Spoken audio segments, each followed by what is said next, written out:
अगर हिंदुस्तान के पौराणिक इतिहास की बात करें तो बहुत सारे युद्धों का जिक्र किया जाता है। पौराणिक कथाओं में संग्राम की एक गाथा है जिसे ही सबसे भीषण माना जाता है और ये है महाभारत का युद्ध। पांडवों और कौरवों के बीच लड़ा गया ये युद्ध बेहद खास था। इस युद्ध में द्रौपदी के मान के लिए लड़ा गया था। महाभारत के अंत में पांडवों की जीत हुई थी और युधिष्ठिर को राजा बना दिया गया था, ये तो सच है। लेकिन कई लोग मानते हैं कि यहाँ कहानी खत्म, पर ऐसा नहीं था। महाभारत का असली अंत हुआ था पांडवों और द्रौपदी की मौत के बाद। कुरुक्षेत्र की लड़ाई में कौरव और पांडव दोनों ही तरफ से बहुत ज्यादा तबाही मचाई गई थी और एक पक्ष की जीत का मतलब था लाखों लोगों की मौत। महाभारत की किताबों की बात करें तो इसे पूरी 18 किताबों में विस्तार से लिखा गया है और युद्ध तो 16वीं किताब में ही खत्म हो जाता है। 17वीं किताब, जिसका नाम है महाप्रस्थानिक पर्व, पांडवों की स्वर्ग यात्रा का जिक्र करती है। इसमें पांडव और द्रौपदी प्रस्थान करते हैं और इस किताब में सिर्फ 3 ही चैप्टर हैं। द्रौपदी 5 पांडवों की पत्नी थी और उसके 5 पुत्र थे जिन्हें उपपांडव कहा जाता था। महाभारत के अनुसार द्रौपदी का जन्म राजा द्रुपद के अहंकार के कारण हुआ था।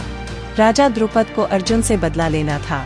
दरअसल पांचाल नरेश द्रुपद को द्रोण के शिष्य अर्जुन ने हरा दिया था और इस कारणवश उन्हें अपना आधा राज्य देना पड़ा था।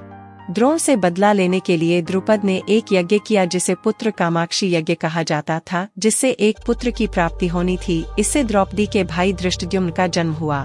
इसके बाद द्रुपद को आखिरी आहुति देनी थी, लेकिन वो बिना उसके ही उठकर जाने लगे।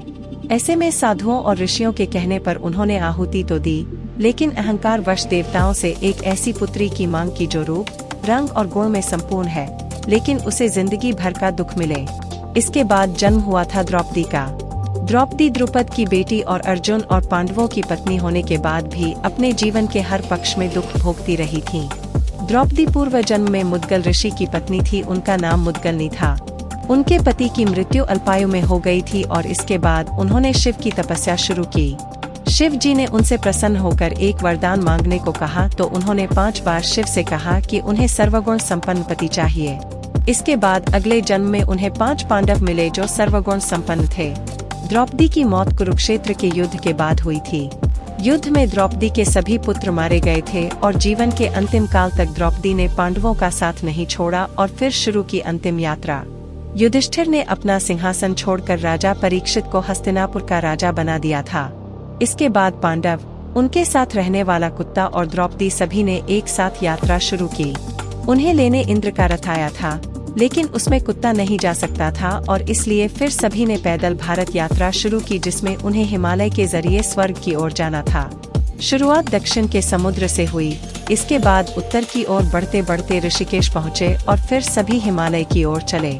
हिमालय की यात्रा में सबसे पहले द्रौपदी गिर गयीं। द्रौपदी गिरकर मर गईं और सभी पांडव द्रौपदी के जाने से विचलित हो गए।